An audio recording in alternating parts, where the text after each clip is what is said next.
Welcome back to TheChowTimePod. It's your host, Red. I got a video today from Morocco TV. When delusional woke people get owned 10. Please like, subscribe down below. I really appreciate that. Let's get that chow. It's chow time. Biological male wearing a dress with a pair of leggings. When you harp on your right to distinguish between men and women, are you afraid that you're going to be attracted to trans women? What? I'm not. You, sir? Are you positive? Why is it that you harp on your right to distinguish between men and women? If you can always tell, why is it so hard? Well, because it's not even merely that you're putting on a dress, it's that you and people who identify as transgender are infringing upon rights and spaces that properly belong to women. So when you ask me, why do you care about this issue? The reason is because we live in society and we have political rights, and also because we care for the truth. So before, when you had a different opinion to a lot of these people, they'd call you transphobic, but apparently their new tactic is to say that you're secretly attracted to them. It reminds me of when women get rejected by men and they call the man gay. That was exactly where I was going to go with it too. That literally reminded me of just, you gay. Oh, what? You rejected me? You must be gay.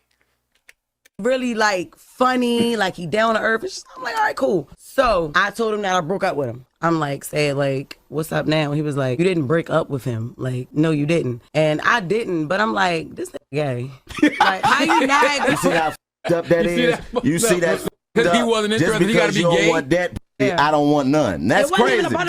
Black people have rightly said they don't want to be referred to as the N-word. All decent people respect that wish and don't use language that minority communities find offensive. And I think that's simply what trans people are also asking. Clearly, as someone who grew up in Those two are not the same thing. Those two are not the same thing. Come on now. the 1970s and saw the National Front march through immigrant areas using inflammatory language against black and Asian people, terrorizing those people, which did spill over into violence, attacks on Asian homes and shops, temples and mosques. I don't want to see a repeat of that. I'd like to move this a little and say that the words he, him for a man are just the very ordinary words. They're not the equivalent of the N-word. Correct. I think the equivalent of the N-word would be... Like, the N-word was made to be a derogatory term for that group of people. He, him, they, she, you. Those are the regular English words, people. Let her cook. One of the reasons that we need free speech isn't just because we enjoy speaking or we want to say what our ideas are, important though that is. It is because we use language to write rules and laws. And if we are not able to call all male people male and all female people female, we cannot write rules that say all male people must stay out of this space. So if we give away words like he, him, male and man for people who are male, and we start calling them she, her, female, woman, it becomes impossible to say, but you are not welcome here. And the thing is, we're back to the question of who can come into female-only spaces. I contend that only female people can come into female-only spaces. So I need to be able to call male people male in order to explain why they can't come in. This is just tautological. This isn't me trying to resurrect the N-word. Half of humanity is male. Half of humanity is he, him. These are not rude words. I ain't gonna lie, I'm getting cooked. See, people like this guy that say that anybody can identify as whatever they want, whenever they want, act like they care so much about humanity. But if they cared so much about humanity, why are they fighting to change systems that are in place to protect women? There's some people putting biological men in female prisons when they've been accused of sexual crimes towards women. Some people are really fucking stupid. I was at work and a customer called me sir, and I said, sir, actually it's a ma'am. And then everyone around started clapping, and Everyone around should have just got slapped. the guy who said it actually got arrested. And then he was sentenced Wait, what? You fucking around or what? to death. Yeah, I'm sure. How is it sexism when we have no barriers today? So we can pick what we want to pick. Who doesn't have barriers? Women don't have barriers? Women, yeah. What's We have stopping no you? You can do barriers. whatever you want. I stopping can you? or you can? What's stopping you? They know technically nothing's stopping them. They can try and do whatever a man does. They can go and do whatever they want. They just don't want to do it, or deep down they know they're not capable. Setting aside the bias and the double standards, there's nothing wrong with wanting to improve outcomes for historically disadvantaged groups. There's nothing wrong with the ideals you identified as the ideals of the woke movement. The objection to woke culture is not the end the woke are pursuing, but the means they use to pursue it. And the favoured methods of the woke finder generals, as I'm sure all of you know, is not to argue, to persuade, to debate, but to smear, to ostracize, to publicly shame, to cancel. That, I'm afraid, is the tactics of the woke. This is the way they go about trying to achieve their objectives. You're on record for stating, and I quote, "This is the gayest generation of America." What are your overall thoughts on this? Because some of your opponents seem to believe you have homosexual tendencies. I mean, in a sense, he's not wrong. We have the most gay, out of most generations. There wasn't as many gay. We weren't as accepting. So now there's more gays. The statement technically isn't wrong. Well, it is the gayest generation ever. Every fact shows that more young people are gay than any other generation. Yeah, I think my record of my marriage speaks for itself. But is there something you want to tell us about your own? I mean, you don't gotta accuse me of being gay. Just because you're married don't mean that you're not homosexual yourself. Well, you came up here asking about the gayest generation. I got some questions about you, man. You're coming to my campus that I represent, calling us, one of the gayest generations. Well, it is in America. One out of 5 young people are lesbian, gay, or trans. And even though I don't, it's the gayest generation ever. Congrats, man. Congrats. Appreciate your time, man. Yeah. Yeah. Thanks, man. What the fuck just happened? Internet's gonna love that one. Weird guy. I don't know if he's standing up for gay rights or if he's pissed off that he's part of the gayest generation. Either way, facts are facts, and he's not trying to insult anybody, because it says here, nearly a third, or 28% of Gen Z adults in the United States identify as lesbian. What? 1/3, guys? I didn't realize that many people were identifying as that. I guess that makes sense because schools have really pushed this. This really shows how much school and the agenda and media has really pushed. When I was a kid, that probably wasn't even 5%. Now, 28%? Yeah, there's some shit going on. It's not just people all of a sudden, yeah, it's okay to be gay, I'm gay now. There's no way it's all that.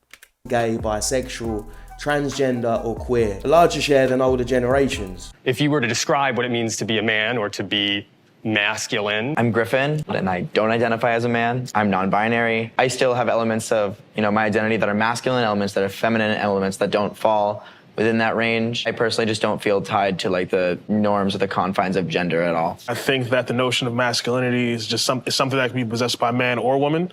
Man, woman, non-gender conforming person. What it means to be masculine is just changing and very fluid. What the fuck are you talking about, man? I was not always a good man. I was not always what you would call a healthy masculine man. And so as my life has changed, I've identified 5 points that I think make a truly masculine man masculine. Okay. I think point number 1 is a man who walks with God.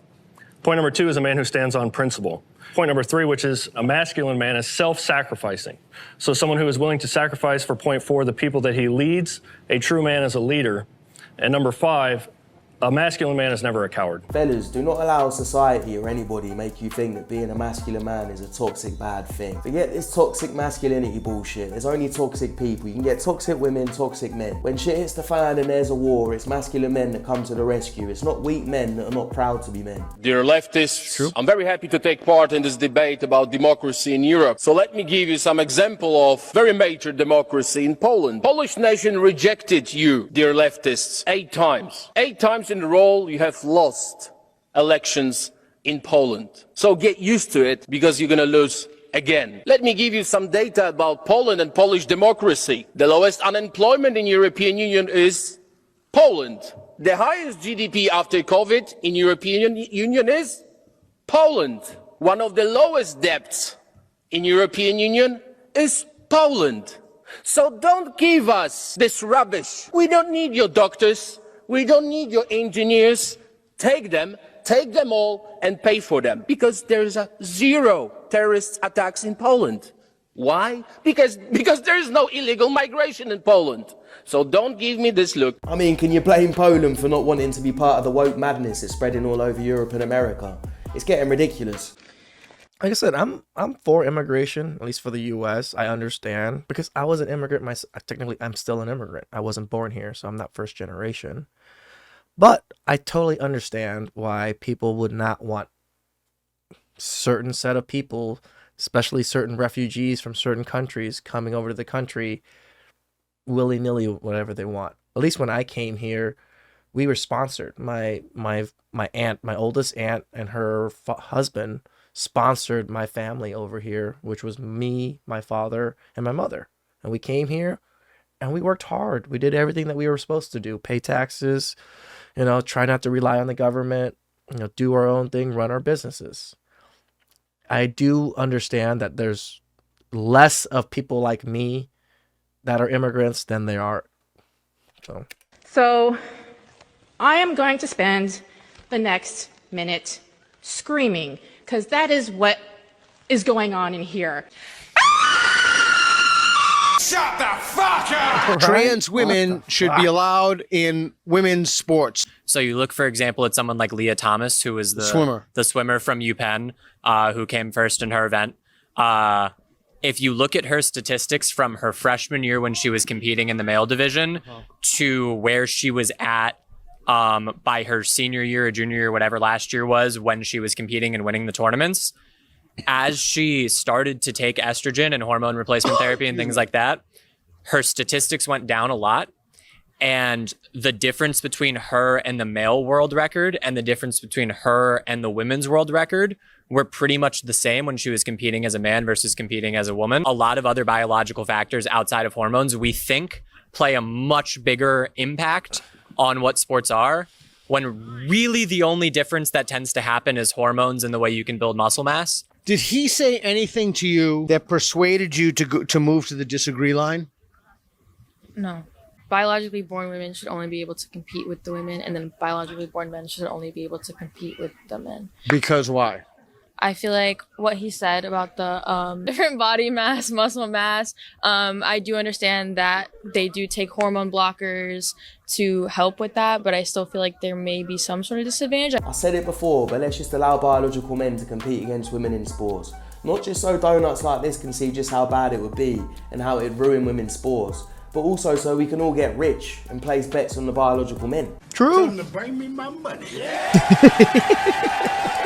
People have referred to me as she, and I've been like, oh, not she, it's they. And then they're like, I'm so sorry, I didn't know, I'm trying to do so much better. And at the end of the day, you're then putting the onus on trans people for taking the responsibility for your mistakes. You're allowed to make mistakes, that's why we're correcting you, so you can do better and move on. But like, you're putting trans people in a really uncomfortable position when you make them try to make you feel better or alleviate any guilt.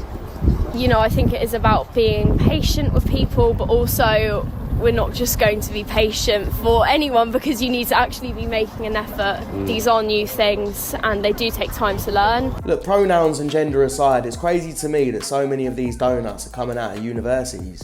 That's meant to be the place where you get an education, not where you get dumber. And this is why I completely agree with this quote. It says, never confuse education with intelligence. You can have a PhD and still be an idiot. Shout out to Rocco. You know what, guys? Since all these people want to identify as they and them as plurals, we should just charge them multiple when they're entering certain venues. You want to go to Disneyland? You're a they, them? Well, that's two of you. Charge you twice, motherfucker. Please subscribe down below. I would appreciate that, and I'll catch you guys next time. Ciao.